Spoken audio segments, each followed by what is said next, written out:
As American as bald eagles and bourbon, the classic white sandwich loaf is a family staple. We go through so much in our family that I decided to make my own every week. This is a great way to create food where you know exactly what is going into it and learn something new along the way. We're going to start by adding 3 cups of bread flour to our stand mixer fitted with a dough hook. Next, we will add 2 1/4 teaspoons of yeast, 2 tablespoons of sugar, and 2 teaspoons of salt.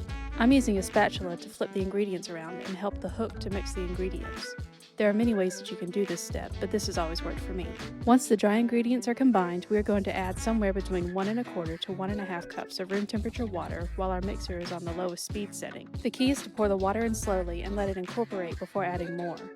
You don't want the dough to be too wet. You can always add more water if the dough is looking too dry. Once all the dry flour is picked up, we can increase speed to medium and allow the dough to knead for 8 minutes. The dough is going to look pretty ugly in the beginning, but trust the process and it will transform over time.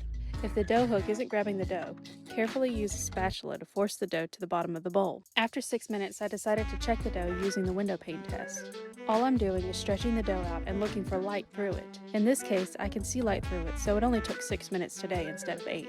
A number of factors such as ambient humidity and temperature play a role in knead time, so don't be discouraged if you're unsure of yourself at first. The window pane test tells all. Now that we are done kneading, we can begin our first proof.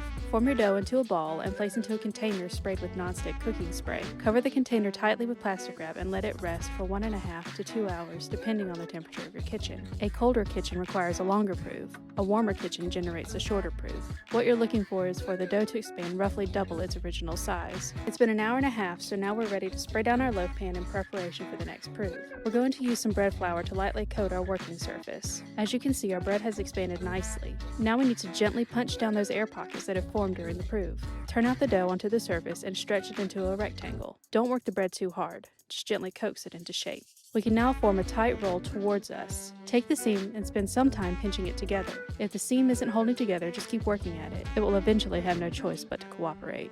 Carefully place the loaf into the pan seam side down and push the dough into the corners of the pan. Next, spray some more plastic wrap and loosely cover the loaf. It needs to rest at room temperature for another 1 1/2 to 2 hours. The dough should rise about an inch above the lip of the loaf pan. It's been an hour and a half and it's risen beautifully, and now we need our spray bottle. Accio spray bottle. Lightly mist the loaf with water and bake at 350 for 25 to 30 minutes, rotating it halfway through the baking time. We're looking for an internal temperature of 205 to 210 degrees. After 30 minutes, our bread is done and looking lovely.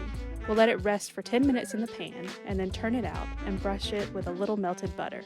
This is the South after all. Now I know it's tempting to cut into it now, but you need to let it cool completely for about 3 hours. If you cut into it while it's hot, you can ruin the texture, as the loaf is still stabilizing even after you pull it out of the oven. Be patient and you'll be rewarded with a delicious, fluffy loaf. 3 hours later, and my instant read thermometer is reading 75 degrees, which means it's fully cooled down. Fingers crossed, you should have a beautiful loaf, complete with a crust you won't want to cut off of your sandwiches. I sincerely hope some of you take on the challenge of making your own bread, and reach out in the comments section if you have any questions along the way.